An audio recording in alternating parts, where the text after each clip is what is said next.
عید الفطر کی تیاریوں میں پورا عالم اسلام لگا ہوا ہے، خصوصاً ہند۔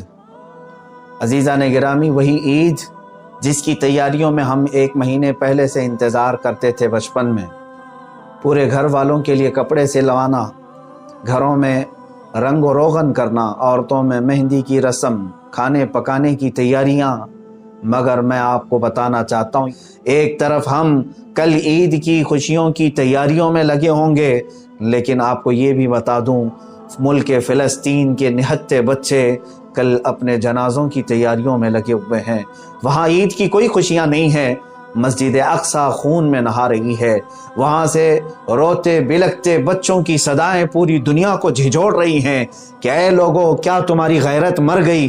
تم اپنی عیدوں کی تیاریوں میں ہو، یہاں ہم اپنے جنازوں کی تیاریوں میں ہیں۔ آپ یاد رکھنا، کل عید کے کھانے پک رہے ہوں گے، ان فلسطینی نہتے مظلوم بچوں کے لیے کھانے کی بات تو دور کی ہے، ان کے لیے علاج معالجے کی کوئی دوائیاں تک پہنچنے نہیں دی جا رہی ہیں۔ اے میرے عزیزو، ہمیں عید مبارک کسی اور طریقے سے پیش کی جا رہی ہے یہاں پر، لیکن فلسطین کے بچوں کو عید مبارک گولیوں سے، بم اور بارود سے پیش کی جا رہی ہے۔ کیا اب بھی ہم ان خوشیوں کے ساتھ عید منائیں گے؟ کیا اب بھی ہم اعلیٰ قسم کے کپڑے پہن کر کے عید منائیں گے؟ میں اپنے نوجوان بچوں سے کہتا ہوں، اللہ کے قہر اور غضب کو یاد کرو۔ یقیناً اس نے عید ہمیں تحفے میں دی ہے، لیکن یہ تمام جو دنیا کے حالات ہیں، مسجد اقصی، بیت المقدس، قبلہ اول، آج وہاں پر حالات ایسے ہیں کہ پورے دنیا کے مسلمانوں کو وہاں سے جھنجھوڑتی ہوئی آواز آ رہی ہے، تم خوشیوں میں اتنے نہ اتراؤ، یہ جو آگ لگی ہے فلسطین میں، اس کی چنگاریاں قریب تمہارے گھروں تک بھی آئیں گی، تمہارے خرمن کو بھی جلانے والی ہیں۔ اس لیے میرے عزیزو، زیادہ نہ اتراؤ۔ ایک طرف فلسطین خون میں نہا رہا ہے، دوسری طرف یہاں ہندوستان میں ہم عید منانے جا رہے ہیں، جبکہ میرے مصطفیٰ کریم صلی اللہ تعالی علیہ وسلم کی شان میں گستاخیوں پہ گستاخیاں ہو رہی ہیں، گندی گالیاں دی جا رہی ہیں۔ رسول مختار صلی اللہ تعالی علیہ وسلم کی شان میں نازیبا کلمات، قرآن عظیم، اسلام اور اللہ رب العزت کو نشانہ بنایا جا رہا ہے، اور ہم کل عید منانے جا رہے ہیں۔ تیسری بات یہ ہے کہ میرے عزیز ہو، رب تعالیٰ کا قہر اتنا عام ہے کہ پورے ہندوستان بھر میں موتیں اتنی عام ہیں کہ لوگ جنازہ اٹھانے کو تیار نہیں ہیں۔ لوگ اس قدر مر رہے ہیں کہ لوگوں کے لاشوں کو دریا برد کیا جا رہا ہے، بہتے ہوئے نالوں میں پھینکا جا رہا ہے۔ یہ تو ہمارے حالات ہیں۔ عید ہمارے لیے کون سی خوشیوں کی سوغات لے کر آئی ہے؟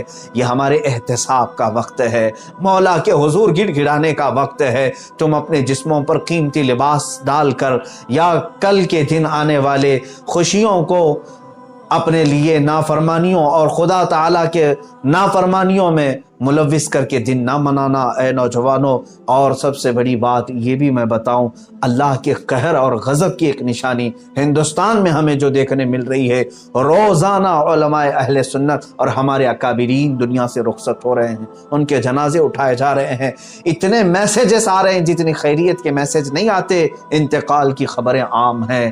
اے مسلمانوں، کل عید الفطر ضرور ہے، مگر رب ذوالجلال کے حضور گڑ گڑانے کی عید ہے۔ مولا کے حضور یہ گڑ گڑا کر کے ضرور مانگو کہ مولا، امت مسلمہ پر آئے ہوئے یہ قہر کے اور تیرے غضب کے معاملات کو دور فرما دے، امن و سکون کی وہ سانسیں پھر سے امت مصطفیٰ کو عطا کر کہ ہم شانہ بشانہ مل کر جس طرح ماضی میں عیدیں مناتے تھے، مولا سکون کے ساتھ عید منائیں۔ اب ہم کیسے عید منائیں جہاں فلسطین کے بچے رو رہے ہیں، وہاں کی مائیں اپنی کوکھ کے اجھڑنے پر ماتم کر رہی ہیں؟ ہم کیسے عید منائیں جہاں لوگوں کی صفوں سے زیادہ جنازوں کی صفیں لگی ہوئی ہیں، قطاریں میتوں کی لگی ہوئی ہیں؟ ہم کیسے عید منائیں جب تیرے نبی کونین صلی اللہ علیہ وسلم کی عزت سلامت نہیں ہے؟ ہم کیسے عید منائیں جہاں قرآن عظیم اور رب ذوالجلال اور اسلام کی عزتیں پامال کی جا رہی ہیں؟ ہم کیسے عید منائیں؟ اور آج کے حالات میں ہماری بچیاں، ہمارے بچے، سب کے لیے میں یہی گزارش کروں گا، کل کی عید نہایت ہی سادگی سے مناؤ، نہایت ہی سادگی سے مناؤ، نہایت ہی سادگی سے مناؤ۔ کل جب تمہیں عید پڑھنے کا موقع ملے تو ان مظلوم فلسطینیوں کو ضرور یاد رکھ لینا جو عید اپنے ماں باپ کی لاشوں کے ساتھ منا رہے ہیں۔ کوئی عید اپنے بھائی اور بہن کی لاش کے ساتھ منا رہا ہے، وہاں پر کھانے پینے کے اور علاج معالجے کی چیزیں نہیں ہیں، ان کو یاد کرتے ہوئے کل کی عید منانا۔ اے مسلمانوں، خوشیوں میں نہا جانے کا نام ہی عید نہیں، بلکہ ایمان یہ ہے کہ تمام مومنین کا درد اپنے سینے میں رکھیں۔ اللہ کریم ہم سب کو یہ آنے والی عید الفطر بہتر سے بہتر انعامات عطا فرمائے اور امن و امان عطا فرمائے۔ مولا فلسطین کے بچوں پر رحم فرما دے، عراق، افغان، یمن، شام کے بچوں پر رحم فرما دے، برما، کشمیر کے مسلمانوں کی تو حفاظت فرما۔ اے کریم خدا ارحم الراحمین، تو نے عید ہمیں دیا، یقیناً یہ تیرا انعام ہے، مگر مولا امت مصطفیٰ کو خوشحالیاں عطا فرما۔ کفار و مشرکین، یہود و نصارہ کو تو خاکستر فرما دے، ان کے تمام برے منصوبوں کو تو خاک میں ملا دے۔